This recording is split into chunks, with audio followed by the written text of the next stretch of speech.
after about 2 weeks, the surgeon came into my cousin's hospital room, smiling broadly, and he said, "It's a miracle. Somehow you're cancer-free. It seems that all of the cancer cells that we thought we had left in your body that looked like cancer, it's almost like they changed their minds and they decided to become regular healthy cells again. And there's no more cancer in your body." And the general practitioner said, "I've never seen this outcome in my life."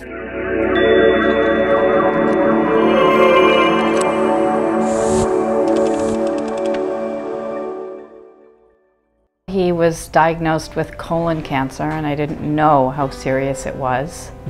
I just knew that it was serious, and he had chemotherapy for a few months, and after the tumor shrunk, he was going to have an operation. It was my cousin, and I went out of town to be with him and his mother and my cousins for the 4 days around the operation. And when I arrived, I realized that the cancer had been described in a less serious way than it really was in order to protect my aunt. And that I then thought that it was going to be a kind of routine operation when in fact it was really quite extensive and quite serious. And they said that it was in 2 or 3 places. And it was then that I decided to call Michael and ask him for help. So first I asked Michael if my cousin's soul wanted to be here or not. And he said yes, and can that soul be merged into the body? And he said yes. And then I asked for a diagnosis. And Michael said that the cancer was in 6 places, and that there were precancerous cells in the liver as well. And he told me how many hours it would take to help, and I said, yes, please do work on him. And that was the day of the operation. In fact, my cousin had already, when I called, he had already been operated on for 5 hours. The whole operation was 18 hours.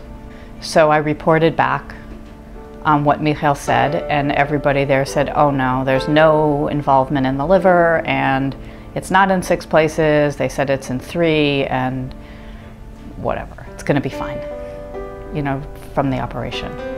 So we waited for a very long time until about 12 o'clock at night when the surgeon came out, and the surgeon said, well, the cancer was in about 6 places.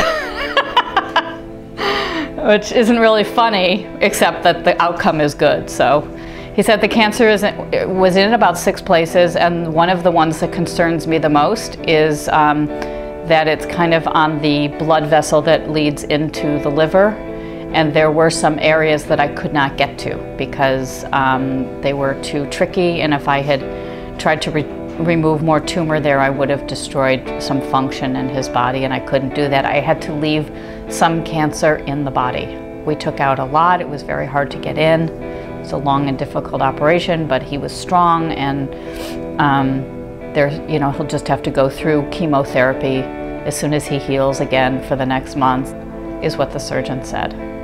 Michael just said that my cousin needed 5 hours of work. He just said that his soul was just not in his body, obviously, and that he needed 5 hours of work. Michael did healing from far. In other words, he was in Jerusalem and I was in New York, and he worked on my cousin while he was in Jerusalem. So then they did, of course, testing on all of the cells that had been removed and all of the tissues around what had been removed. And after about 2 weeks, the surgeon came into my cousin's hospital room, smiling broadly, and he said, "It's a miracle. Somehow you're cancer-free.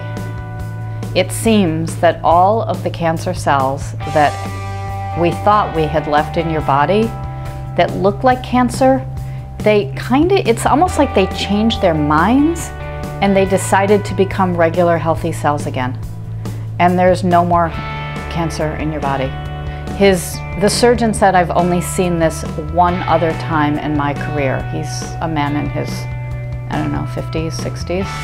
And the general practitioner said, I've never seen this outcome in my life. They took 20 pounds of tumor out of my cousin, and he's entirely healthy.